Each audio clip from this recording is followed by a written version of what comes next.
How's it going, guys? John here from the Killbits, and today we are venturing out into the brush. Well, the Sagebrush. Yes, this is a little, exploration game is the best description. Yeah, if you're not a fan of, walking sims, I'm doing the air quotes there. Games like Gone Home or Dear Esther, this is probably not up your street. But if you do like something a bit more narrative-based, then this could be for you. So I'm going to dive right in. We'll make this a reasonably short one because I think the game is reasonably short itself. I think on the Steam page, in fact it says it's, somewhere between an hour and 2 hours long. So I don't want to dive too deep into it and spoil too much. I met Anne first, waiting for the bus. Normally, I avoid talking to just about anybody, but she struck up the conversation. She was so pleasant, so confident. She smiled at me as if she had known me as a kid, and we were just catching up after all these years. She told me she could tell I had a hole in my life. She knew what that was like, she said. She had also had a hole, but it was gone now. I asked her what she was selling, and she laughed and said nothing at all. That what she had to offer was free for anyone who wanted it bad enough. I asked her what had helped her. She just said, James. So there we go. No, do not adjust your set. This is the visual style they're going for. So this is being done by, I think it's a solo dev, Nate Berens from Redact Games, as you see there. And it's set in, the aftermath of one of these apocalyptic cults that, were kind of grew notoriety in 60s, 70s, and through into the 90s and that. And we are at this compound, the Sagebrush compound. And in the kind of the blurb I got given with it says that, there you go, site on the 1993 Perfect Heaven mass suicide. Apparently Nate wanted to take a look at he did a lot of research into the kind of apocalyptic cults of the, throughout history of the States. And I don't think we're leaving anytime soon. You're not going to lie, you're surprised it actually made it all the way here. You brought some gear in the trunk, so let's go grab the gear. Yeah, so unlike Dear Esther and Gone Home and things like that, they're the obvious kind of comparisons. This kind of very archetypal kind of first-person exploration game. This is going for a very lo-fi, almost 90s feel. And the gate won't budge. You didn't bring anything to bust it through it. But we did bring wire cutters. Now, I've played the first 5 to 10 minutes of this. I just wanted to see how it ran and things like that. Use an item, interact with the object. Well, we've got wire clippers. Yeah, we're getting through the fence this way. The wire cutters clip through the rusting fence easily and create a small hole. So, this is a reasonably blind first impressions. As I said, I did the first 10 minutes or so. And at the moment, we've only got access to this big building here. Because the gate creaks and rattles, but appears to be locked. So we're not getting through the gate. We're obviously got to find some way through, because this bit is all fenced off. And despite the kind of very lo-fi feel, that's obviously a church up there. We're surrounded by kind of like this box canyon, some farmland, clearly a big old barn over in that direction. But this is completely fenced off, and in typical kind of walking sim style, mashing the spacebar, we're not jumping. We can't hop the fence. So we are going to have to go in through this building, or we'll go through this building anyway. And, we need a diesel generator. There's a keyhole next to the ignition button. You wonder if there's any gas remaining after all this time. So if this mass suicide took place in the 90s, I wonder when we're actually visiting this. Whether it's soon after or whatever. Anyway, it's a little dark in here, so we're going to have to get the Jenny up and running. But we've got a little light coming through the windows, and Mouldy dishes litter the table, stained and dusty. There's no food, though. Wild animals likely finish the scraps. Oh, look, blinking lights. Use tape deck. Well, I had just graduated from college. You know I was a communications major. That part was true. So I graduated and I couldn't find a job. I had no idea what I wanted to do and got pretty depressed. My boyfriend at the time said I was holding him back and took off, so that was that. I could have moved home, but I didn't. I stayed out in California, but it's not like I had any friends there. My parents would call and I would just lie about how things were going. I didn't know what I wanted because I guess I didn't really want anything. I would wake up and just count the seconds ticking off of my life until I fell back asleep. We were all broken in some way, I think. Some more than others. There you go. So we're not completely in black and white. It's only when we play back the recording. So, again, going back to the notes, so on the press kit and things like that. I think the dev is wanting to kind of show that the cult and the cult leader and the peoples that followed him try to kind of not paint them in this kind of black and white style, but then when we hear their recordings, so presumably there's a recording for each of the cult members, we do actually get thrown into this black and white world. A nice instrument once. Now the strings are rusted and the lacquer faded. It's too dark to read anything. Well, I did say we're going to have to spark up the generator. And having, played the first 5-10 minutes wandering around aimlessly, I did eventually find the generator key. So let's go turn on the Jenny so we can actually put some lights on. Because the sun is going down, and whoever this is, they remember to bring wire cutters with them, but clearly not a flashlight. But there you go. You turn the key and press the button, the generator hums into life. Well, the lights have come on outside. What about indoors? Well, there's some music playing from that room. But can we put the lights on? There you go. Here we go. Painting shows an intensely focused middle-aged man. He holds a book in his left hand. The painting seems less than professional, but the man's determination shows through. So we've got some pretty obvious kind of religious iconography here. An angel walks through an empty field, his hands pressed together in prayer. And painting depicts an angel tenderly cradling the corpse of Jesus Christ in his tomb. Well, as I said, there's music coming from in here. There you go. So I think there should be a light switch. There you go. And clearly this is the rec room. There's music, there's books, and there's a ping pong table. Ping pong table. It's the only game you see around. Doesn't seem like there's enough room to play. Examine the bookshelf. You take a book off the shelf. We know the conspiracy can trace itself back as far as the 4th century, when Athanasius and his cronies first began to exclude essential works from the Bible. Anyway, let's go back into the dining hall, because there was notes in there. And let's put the switch. There you go. Ooh, and there's even a note here. Performance schedule. Josiah plays original hymns. Tuesday we've got gospel readings. Wednesday, Juliet violin recital. We've got gospel readings and the children's reenactment of Serial? I don't know. And what's on the next page? The power's been pretty finicky lately. You might have to restart the generator to get the lights back on. The key is in the box and the generator is around the side.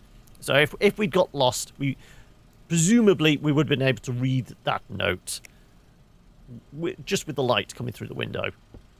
But other than the tape recorder and all that... Oh, of course, we couldn't read this, could we? When we all get to heaven... Right, I'm not singing for you, I'm afraid. No one wants to hear that. Here we go, in the kitchen, and light switch. We will read the notes. Oh, what's on the menu? We got Spanish casserole, barbecue. Oh, they got a grill out back. But we have to fast on Wednesdays and Sundays. Oh, I'm not signing up for this. I like my food. Due to power outages, few food stores have spoiled. We will have to replace the planned meals with canned foodstuffs and produce until new supplies are acquired. So yes, there's. Well, I'm presuming you can see this on the YouTube video, but yeah, it's a little stinky here. There's a bunch of flies about.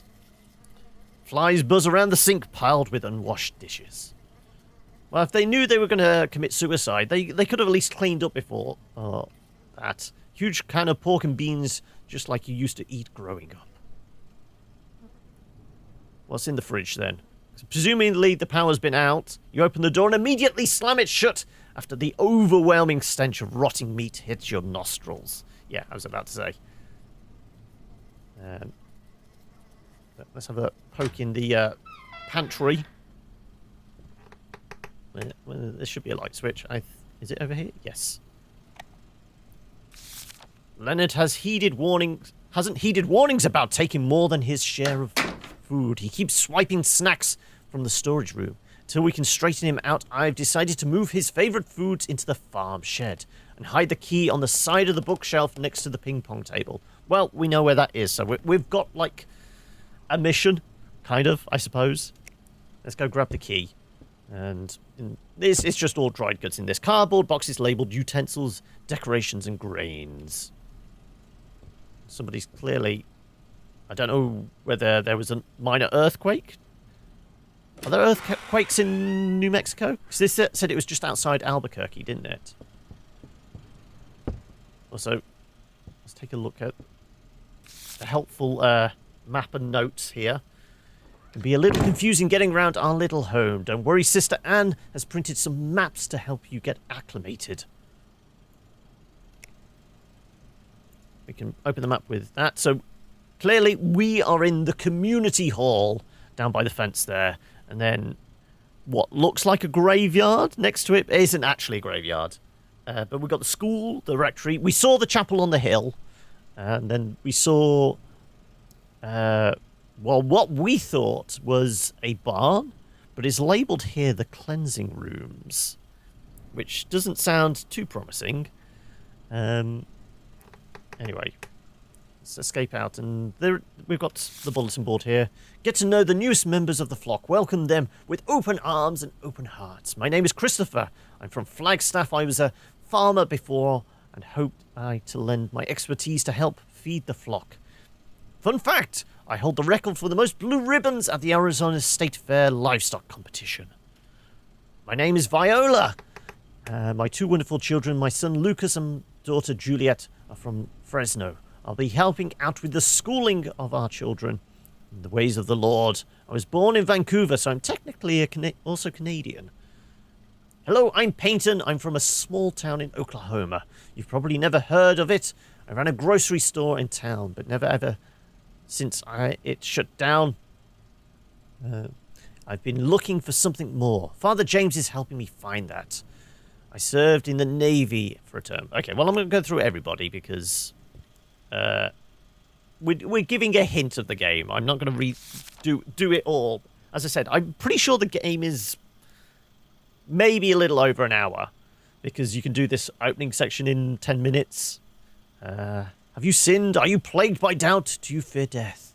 Do you have that nagging feeling that your church doesn't have the answers? This is a reason. There is a reason, sorry.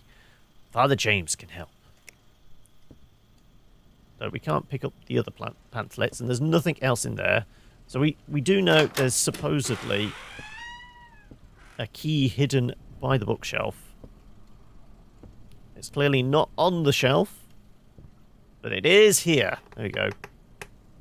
Flip through the pamphlets. Oh, no, we want to pick up the gate key and the farm shed key. So we know they hid one of the people's favourite foods in the farm shed. And I don't think there's anything here in the toilets. If I can turn the light on, that is. Thank you. Oh, no. There you go. Just Bible quotes. I'd expect something a bit more impressive for my toilet reading, but if a woman has an issue and her issue in her flesh be blood, she shall be put apart 7 days, and whosoever toucheth her shall be unclean until the even. And everything that she lieth upon in her separation shall be unclean. Everything also that she sitteth upon shall be unclean. Okay, well, we get an idea of what kind of religious nutjobs were at this place. So, but we have got the key now, and it did say about the farm shed. And if we look at the map, well, presumably we can see where the farm is, and there's a little building to one side of it, so we're presuming that's where the other food was hidden. But to get over there, we're going to have to go through the gate anyway. So thankfully, we did pick up a key for this. Brass key etched with the word gate. Well, I think it's going to be that one then, isn't it? The rusting lock fights back, but eventually relents, and the gate unlocks. Here we are. We're into the compound proper. And this is where we can fully explore. And what looked like a graveyard is, in fact, trailer park? You can see, well, Brother Earl lived in this wagon. Like I said, I'm surprised we haven't got a flashlight. I mean, I'm pressing F, pressing V, tab. No, it's just the keys. So possibly we'll pick up a flashlight around the grounds. Brother Aaron, the door is rusted shut. So most of kind of the exploration seems to be gated by the fact that chained door. Well, it's not the farm shed. Yeah, most of the ways of exploring seem to be tied to finding the appropriate keys. And probably a light source at some point.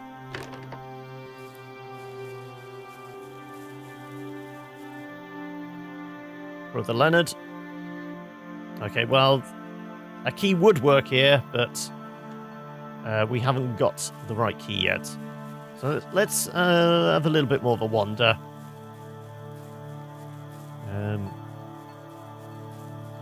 I think this is supposed to lead the shower block or something. No, it's just a hole in the ground. This is the toilet. I mean, the toilets in the community centre are obviously a lot nicer. Sister Lillian. No, still need keys. So, I wonder where they're keeping all the keys. And if memory serves right, this was the school? Yes, there you go. And there's a big red box next to it, so again, have we got a generator? And it hums into life once more. We're going to go have a poke around inside the church. Well, not the church, the school.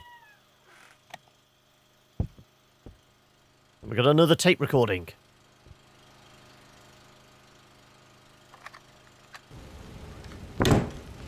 I often helped Viola in the schoolhouse. I enjoyed working with the children. We taught them reading, writing, scripture. Viola was one of the most faithful among us. If Anne was like the mother of the flock, Viola was the older sister. I remember one lecture she gave the children on the nature of hell that was so vivid, so unflinching, it had the kids in tears. I told her she was scaring them, and she said, "Good, they should be scared." So it seems like all the recordings are coming from the woman's voice we heard right at the start. As I said, this is beyond what I actually played in my little test. Note to from Juliet. Juliet, honey, why are you so stubborn? Why do you reject the flock's love? You don't pay attention in class and you don't try hard on your assignments. You lie about doing your reading. I'm worried about you. I've asked Father James to take some time to speak with you one-on-one. Please listen to him.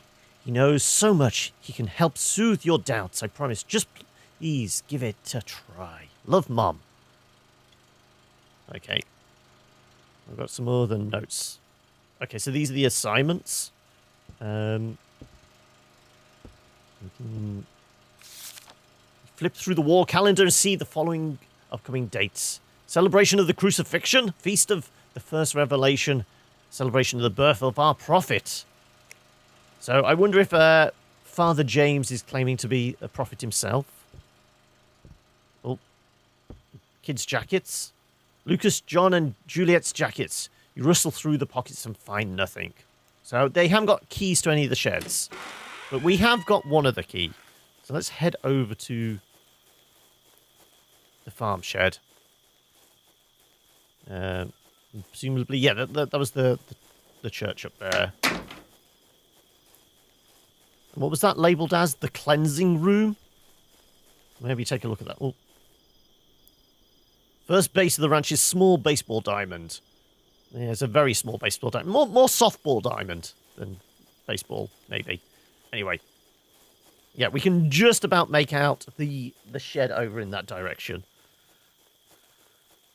Well, I presume that's the aforementioned farm shed. And as you can see, we're doing a reasonable job of already exploring most of the compound. In, what, 20-odd minutes? So, there you go. Use the key. You unlock the door with the farm shed key. Oh, and there's another blinking light. Well, presumably there's a light switch in here? Nope, no light switches. But there is a jacket, okay. The first time I met Father James, I was immediately filled with a sense of peace. It's hard to explain. I guess he just seemed so sure. He asked if I was a believer. I said I'd been raised Catholic, but it never clicked. There's a reason for that, he said. They've been lying to you, all of them. And I knew he was right.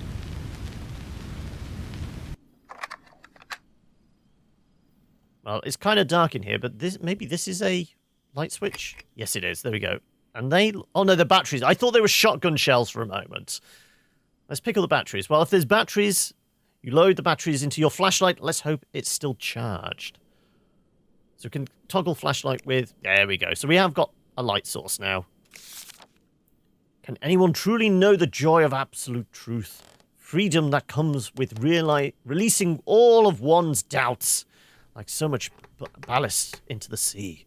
I know that feeling now. For so long I searched among the Catholics, idol worshippers, and perverts. I searched among the Baptists, hypocrites.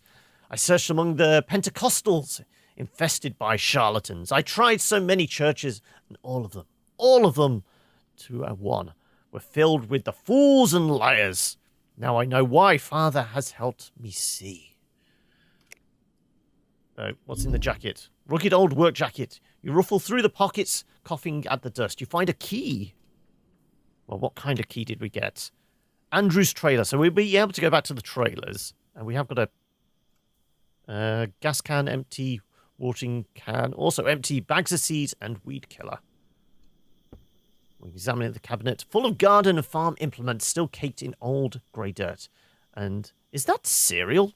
So that was the guy's favourite snack then.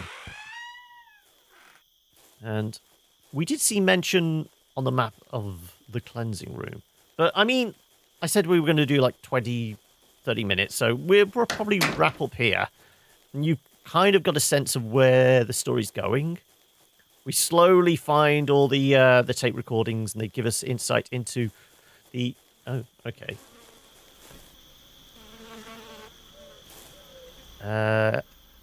Blood has seeped out from under the door and is soaked into the dirt. Flies still swarm the area. I thought the suicide happened a while ago. Well, clearly we haven't got the key for this. This is probably the final section. That doesn't seem to be that useful. Yes. So, maybe eventually we find the key for the warehouse, storehouse, farmhouse, outhouse, whatever. But yes, this has been a quick look at Sagebrush, which is out as of now on PC. I think it's going to be like, well, according to the press kit, it's about $7, so about £5 or whatever your regional equivalent is. I will say it's going to be a very short game. We've already, well, pretty much explored half the map. Let's wander up towards the church. And I would imagine, well, I mean, that it does say on the Steam page an hour to 2 hours long. So if you're a fan of kind of these kind of very narrative focused, light on the puzzle solving, I suppose. I mean, there's a degree of we've got to go follow the clues and find where the keys may be. 'Cause I'm guessing this place is locked as well. Yeah, it's locked. Don't see how that's useful. Yeah, we're not opening the door, but we can survey the surroundings in all their jagged glory. Yes, this is how the 90s looked to most of us. But anyway, yeah, this is Sagebrush. As always, I will leave a link in the description below so you can find out more information for yourself. And if you want to find out more about us, obviously you can follow us on all the socials and see me regularly streaming over on Twitch as well at twitch.tv/thekilobits. All right, until next time, folks. Don't go signing your life away to any weird cults out in the New Mexico desert. Take it easy, guys, and I'll catch you later. All right, bye.